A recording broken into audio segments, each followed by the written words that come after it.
Hello, this is the news on NTA International.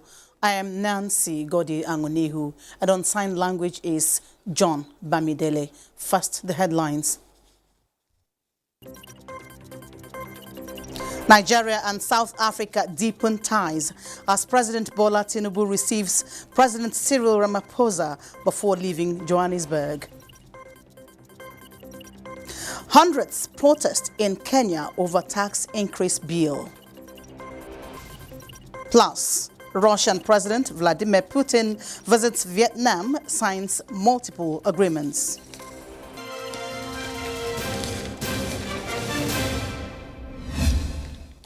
And the news in full. President Bola Tinubu has departed for Abuja after attending the second-term inauguration of President Cyril Ramaphosa of South Africa.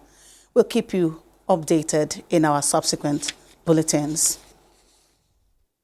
Earlier, Nigeria and South Africa had agreed to strengthen ties and engender better economic and bilateral relations between the two African giants.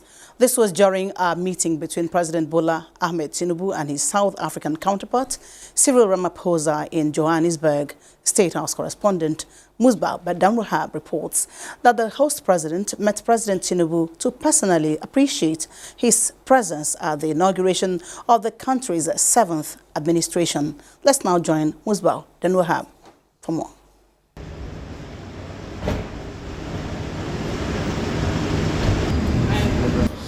Just a day after his swearing in for his second term in office, the newly inaugurated South African President Cyril Ramaphosa left his seat of power in Pretoria to visit President Bola Tinubu in Johannesburg.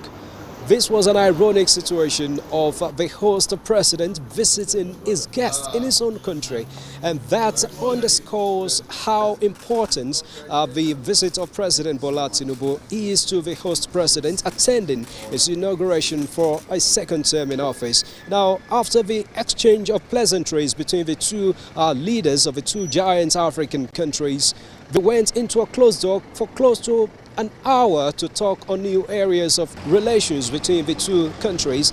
Their discussions focused on economic, bilateral and democratic collaborations between the two African giants, and of course how to provide the necessary leadership for the rest of the continent. Let's take a listen to the two leaders.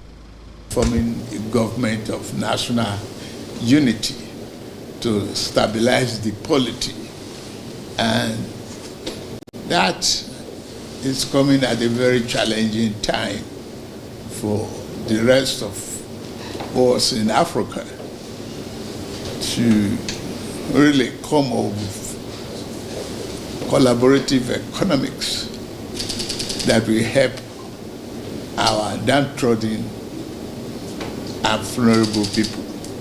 But for me, what matters most is to be able to have very good economic links with Nigeria. The two countries, South Africa and Nigeria, are very important in our continent, and when the two countries work together, which we are, and we do things together, it benefits Africa. It is the two countries that are among the pillars of our continent. And I'm particularly pleased that we support each other internationally. Nigeria and South Africa are essentially joined at the hip, and we want to engender good economic and trade relations between our two countries to address the challenges that our two countries face. Thank you. Now, going forward, it is expected that the two countries will work out the new areas of collaboration between the two countries and how to provide leadership for the rest of the continent. From Johannesburg, Musbah Badamrahab, NTA News. Away from South Africa, Kenyan police fired tear gas as hundreds of protesters took to the streets in Nairobi on Thursday, vowing nationwide demonstrations against tax hikes that many fear will worsen our cost of living crisis. Over now to Justin Bemunyi for details.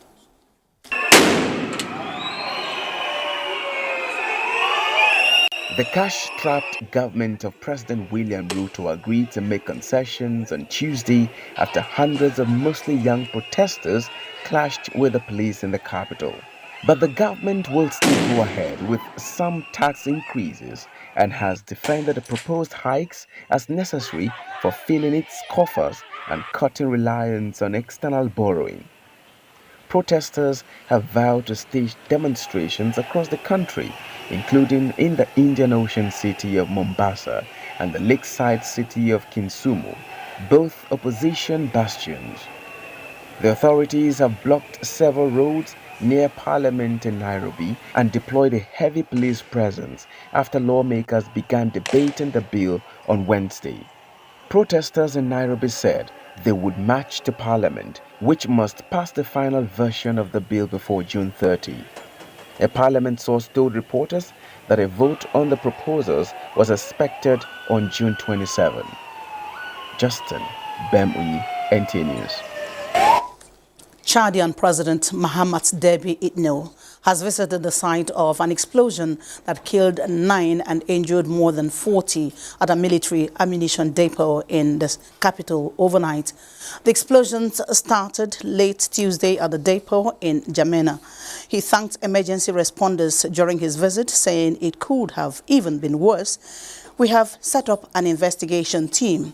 President Mahamat said the fire caused human and material damage and an investigation will be conducted. We have set up an investigation team.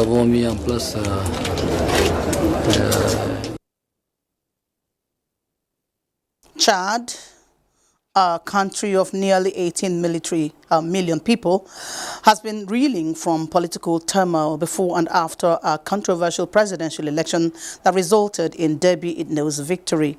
He had led the country as interim president during the period of military rule that followed the death of his father in 2021.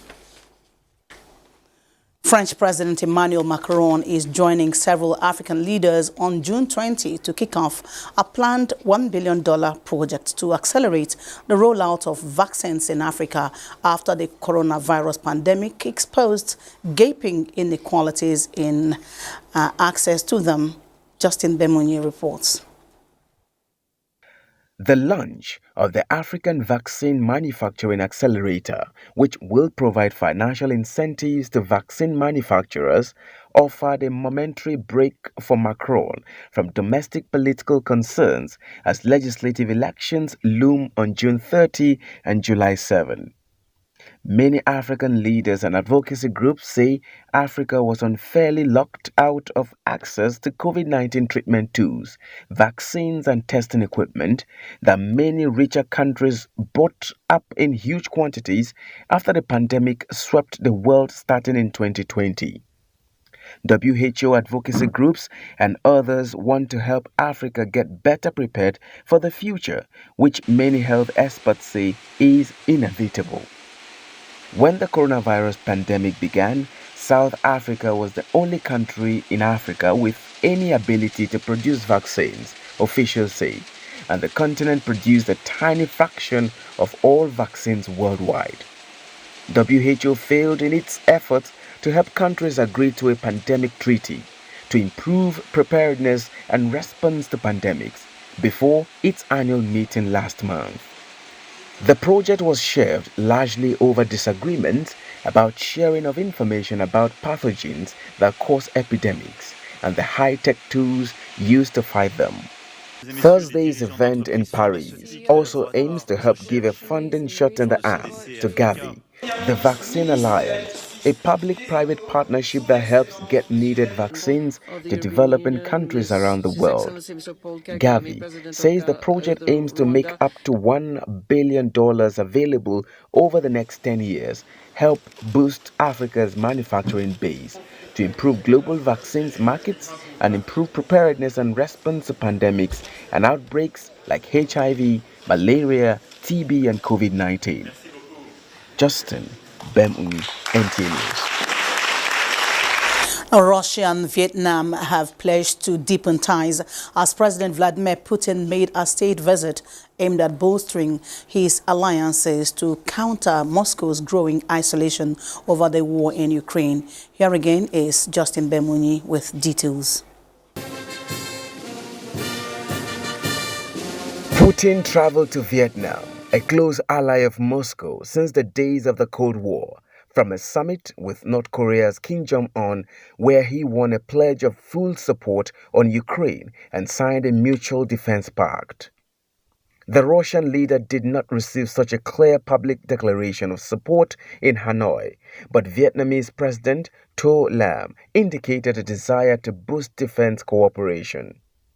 President Lam, after talks with Putin, told reporters that the two sides want to push up cooperation in defense and security, how to deal with non-traditional security challenges on the basis of international law, for peace and security in the region and the world.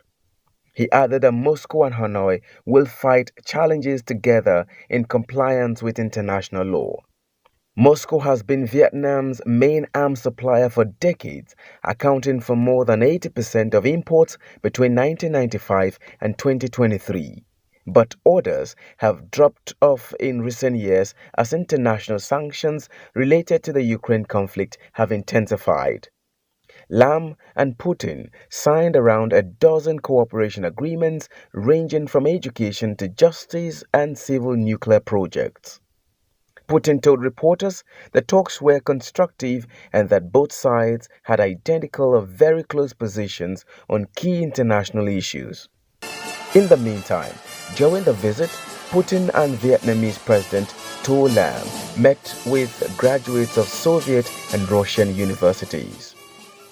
Putin then proceeded to lay wreath at Monument to Fallen Heroes in Hanoi. Justin Bemunyi, NTA News.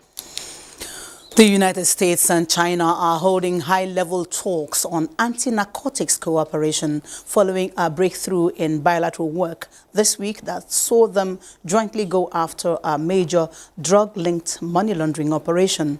Once more, Justin Bemunyi reports. The U.S. and China restarted talks on counter-narcotics and law enforcement cooperation at the start of the year, and China's Public Security Department lauded the case as a successful example of anti-drug cooperation between the two superpowers. The U.S. Justice Department alleged this week that Mexico's Sinaloa cartel conspired with groups based in California and tied to Chinese underground banking to launder drug trafficking proceeds of more than $50 million. The Justice Department said it closely coordinated with law enforcement in Mexico and China. Chinese state media said China arrested the suspect in the case, adding that it involved criminal activities including the illegal trading of foreign exchange. The United States, where fentanyl abuse has been a major cause of death, has pushed for deeper law enforcement cooperation, including tackling illicit finance and further controls on the chemicals that can be used to make fentanyl. Rahul Gupta, Director of the White House Office of National Drug Control Policy, was expected to meet high-level Chinese officials to discuss the cooperation, Chinese state media said. Justin Bemunyi, NTA News. In the last 7 days, specialist medical teams deployed in Makkah and Medina for the Hajj season had successfully performed 532 surgeries on pilgrims with 498 cardiac and open heart operations. Tope Alabi has more. The Saudi Arabia Ministry of Health says some 4,082 pilgrims were admitted by its hospitals and medical centers in the holy sites and they received necessary health care free of charge. The Saudi press agency SPA in a release highlighted that the ministry carried out 93 endoscopes, 532 surgeries, as well as 498 cardiac cuts and open-heart surgeries, while 1,491 pilgrims undergone dialysis operations in addition to the admission of pilgrims. The patients were more than 142,000 pilgrims who have benefited from the various health services provided by healthcare centers in Mecca and Mina since June 15, when the annual pilgrimage officially commenced. One of the Nigerian pilgrims who commended the health services put in place by the Saudi authority wants the kingdom to work on its response time during Hajj. To Saudi government, they have tried, they have improved in so many ways, but they still need to do more. The response on health-related issues, they have all the facilities on ground, but they need to advance their technology on how to dictate where issues that has to do with emergency for them to respond to it as at when due. At least 550 pilgrims were reported to have died during this year's Hajj, underscoring the nature of the pilgrimage, which again unfolded in scorching temperatures this year, as temperatures exceed 50 degrees Celsius. More than 1.83 million Muslims performed this year's Hajj, including more than 1.6 million pilgrims from 22 countries across the world. Amir Umar, however, made the trip all the way from Nigeria. From Mecca in Saudi Arabia, Tokpe Alabi, NTA News. This is the news on NTA International. We take a break. We will work diligently to make sure every Nigerian feels the impact of their government, the economic aspirations, and the material well-being of the poor, the most vulnerable, and the working people shall not be neglected. It is in this spirit that we are going to implement a new national living wage for our industrious workers this new year.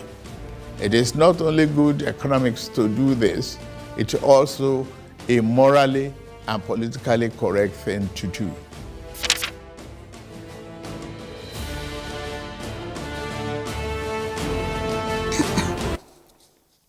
Thanks for staying with us. The Court of Appeal Abuja Division has reserved judgment in the appeal filed by our former Speaker of the Rivers State House of Assembly, Martin Amewule, and 24 others against the Speaker, Victor Okojumbo, and 5 others. The appellate court reserved verdict in the matter after parties have adopted all their briefs in the matter. At the proceeding that was conducted virtually on Thursday, Amewule and others asked the court to stay execution of a High Court verdict which saw them out of office and further proceedings in the suit, and that whatever decisions Jumbo has taken while in office should be set aside. They are also asking for an accelerated hearing in the matter, while contending that the order made by the trial court was without jurisdiction. The respondents prayed the court to dismiss the appeal for lacking in merit because the records of appeal transmitted were incompetent. After the submission of the counsel in the appeal, the 3-man panel led by Justice Jimmy Olukayode Bada reserved judgment to a later date.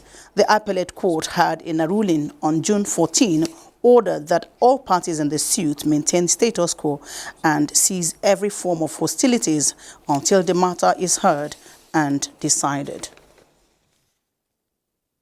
More than 500 new members of the Nigerian Institute of Public Relations from the media industry have been inducted into the professional body. Elizabeth Omoriri reports that the Minister of Information and National Orientation, Mohammed Idris, who was represented at the ceremony, enjoined the inductees to abide by the ethics of the public relations profession as catalyst for positive change and development. Her report. And uphold each code of ethics. A declaration of their commitment to shaping a healthy, transparent, and transformed society. I look forward to putting in my maximum ability towards the profession. We've been taught how to manage crisis. The Minister of Information and National Orientation, In his message to the inductees, urged them to bring back trust to public institutions. You have a dual role of not just representing your organizations, but also going forcefully to speak positively, write forcefully about your own country. The essence of enforcement and compliance is not for prosecution, neither is it for persecution. It is to do things well.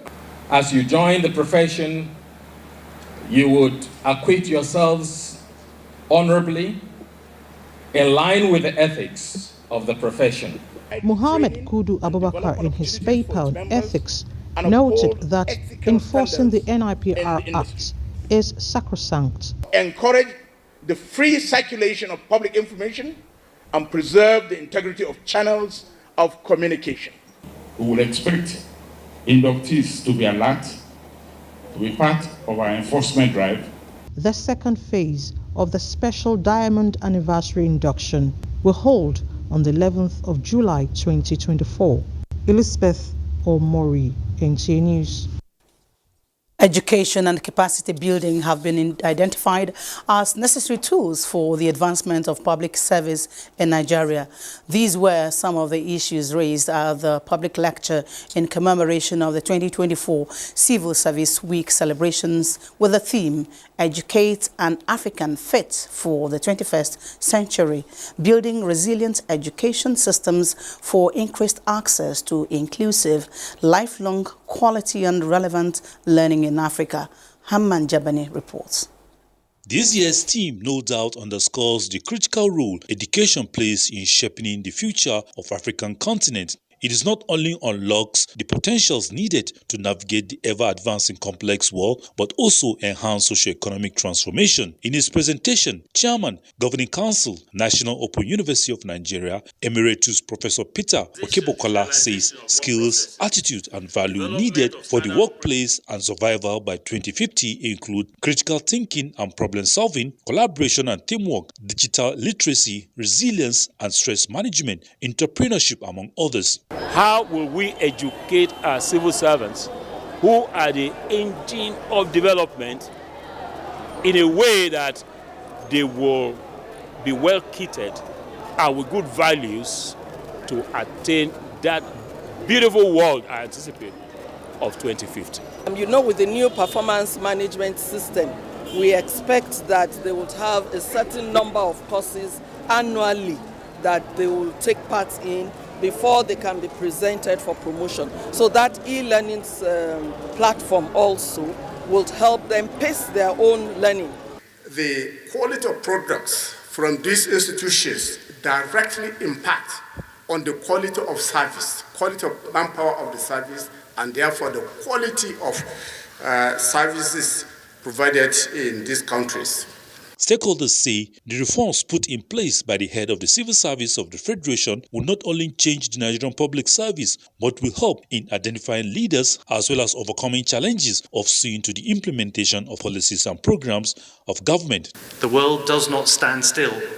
We have to work out what the new challenges, the new complexities that we have to consider as civil servants. This event also provides an opportunity to reflect on the progress we have made and the challenges that lie ahead. The need for a modern, adaptable and robust educational framework for our civil service is more crucial than ever.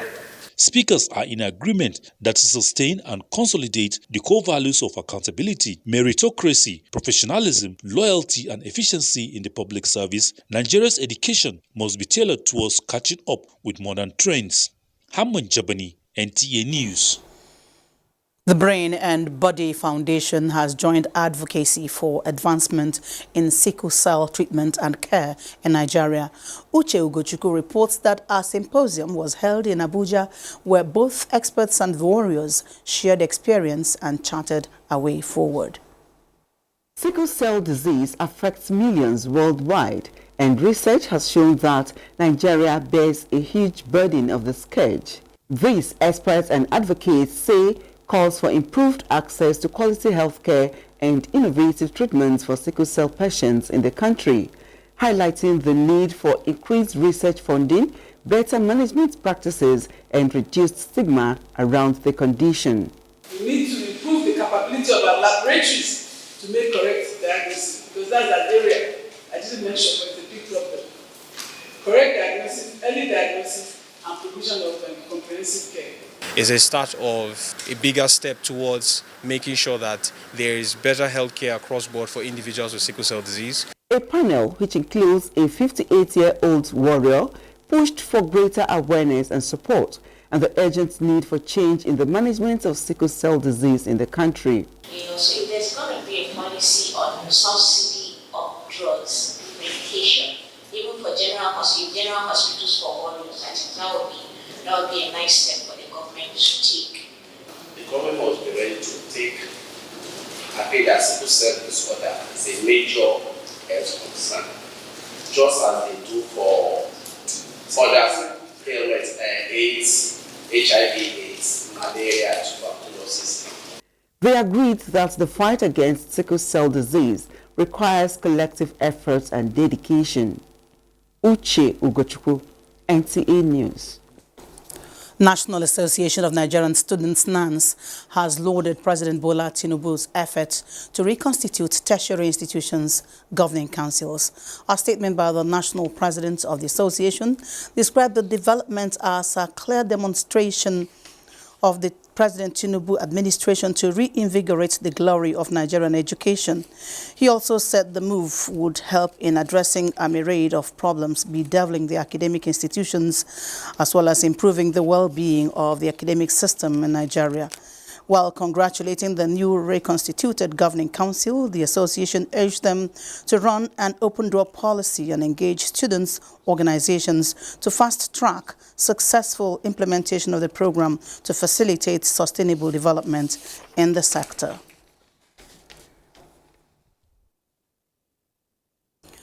President Bola Tinubu extends his warm congratulations to his special advisor on information and strategy, Mr. Bayo Onanuga, on his best day. President Tinubu commends the ace journalists over his bent for professional excellence and describes him as a dependable and resourceful advisor. He said Mr. Onanuga is one of Nigeria's finest journalists with a string of accomplishments in the media and beyond to show for his efforts. Next we go over to weather prospects.